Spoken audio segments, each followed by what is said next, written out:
নমস্কার বন্ধুরা, রিঙ্কু হেসেলে স্বাগত। বন্ধুরা, গরমে সবাই কেমন আছেন? আশা করি ভালোই আছেন। তো চলুন বন্ধুরা, আমি আজকে আপনাদের কাছে এক নতুন রেসিপি নিয়ে এসেছি, আলু দিয়ে পটল কারি। বন্ধুরা, কিভাবে এই রেসিপি করা যায় আমি সেই রেসিপি আজ আপনাদের কাছে শেয়ার করব।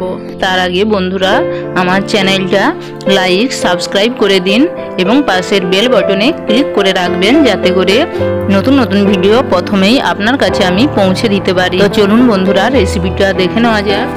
পটল কারি রেসিপিটা বানানোর জন্য আমি পরিমাণ মতো পটল নিয়ে নিয়েছি। পটলগুলো আমি পরিষ্কার করে খোসা ছাড়িয়ে নিয়েছি ও পরিমাণ মতো আলু ডুমো করে কেটে নিয়েছি। আর নিয়ে নিয়েছি পরিমাণ মতো পেঁয়াজ আমি বেটে নিয়েছি। আর নিয়েছি রসুন বাটা, পরিমাণ মতো আদা ও টমেটো কুচি। আমি প্রথমে আলু পটল সুন্দর করে ভেজে নেব। তার জন্য আলু পটলে নুন হলুদ আগে থেকে মেখে রেখেছি। গ্যাসের আঁচে কড়াই বসিয়ে দিয়েছি। কড়াইয়ে তেল গরম হলে আমি তেলের মধ্যে প্রথমে আলুগুলো লাল করে ভেজে নেব। আলুগুলো আমার ভাজা হয়ে গিয়েছে, আমি আলুগুলো তুলে রাখবো। আমি আবারও ওই তেলের মধ্যে পটলগুলো দিয়ে লাল করে ভেজে নেব।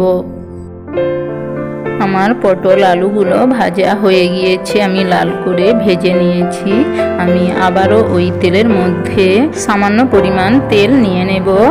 আমার তেল গরম হয়ে গেলে তেলের মধ্যে আমি বেটে রাখা পেঁয়াজ বাটা দেব, দিয়ে হালকা হলুদ দিয়ে দেব, কারণ পেঁয়াজটা যাতে না ঠিকরে পড়ে তার জন্য। প্রথমেই বন্ধুরা, আপনারা পারলে সামান্য পরিমাণ তেলের মধ্যে হলুদ নিয়ে নেবেন।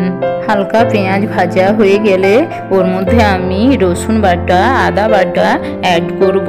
আমি আবারও নাড়াচাড়া করে মশলা হালকা ভেজে নেব।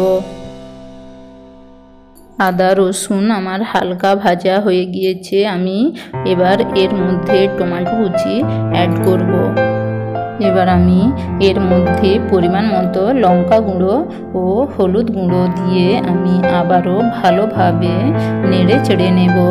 আমার ভালোভাবে মেশানো হয়ে গেলে আমি এর মধ্যে বেটে রাখা আদা বাটার জল দিয়ে আমি আবারও ভালোভাবে মিশিয়ে নেব। আমি 2 মিনিটের মতো মশলাটা হালকা আঁচে কষে নেব। আমার ভালোভাবে মশলা কষা হয়ে গিয়েছে। আমি আগে থেকে ভেজে রাখা আলু পটল মশলার মধ্যে দিয়ে আমি আবারও ভালোভাবে নেড়ে চেড়ে নেব। বন্ধুরা, আপনারা অনেক রেসিপি দেখেছেন, এই পদ্ধতিতে পটল কারি রেসিপিটা আপনারা বাড়িতে অবশ্যই বানাবেন। আমি এবার এর মধ্যে পরিমাণ মতো লবণ নিয়ে নেব। বন্ধুরা, আপনারা লবণের পরিমাণটা দেখে দেবেন, যেহেতু আমার প্রথমে আলু পটলে লবণ মাখানো ছিল, তাই আমি পরিমাণ মতো নিয়েছি। আমি এইভাবে আরও 2-3 মিনিটের মতো পটল কষে নেব। গ্যাসের আঁচটা অবশ্যই বন্ধুরা লো ফ্লেমে রাখবেন। দেখুন বন্ধুরা, আমার পটল আলু সুন্দরভাবে কষা হয়ে গিয়েছে। আমি এবার 1 বাটির মতো জল অ্যাড করব। জলের পরিমাণটা কম দেবেন, যেহেতু আমি এটা গ্রেভি টাইপের করব, তাই জলের পরিমাণটা আমি কমই দিয়েছি। আমার জল ভালোভাবে মেশানো হয়ে গিয়েছে। আমি এবার 10 মিনিটের জন্য ঢেকে দেব।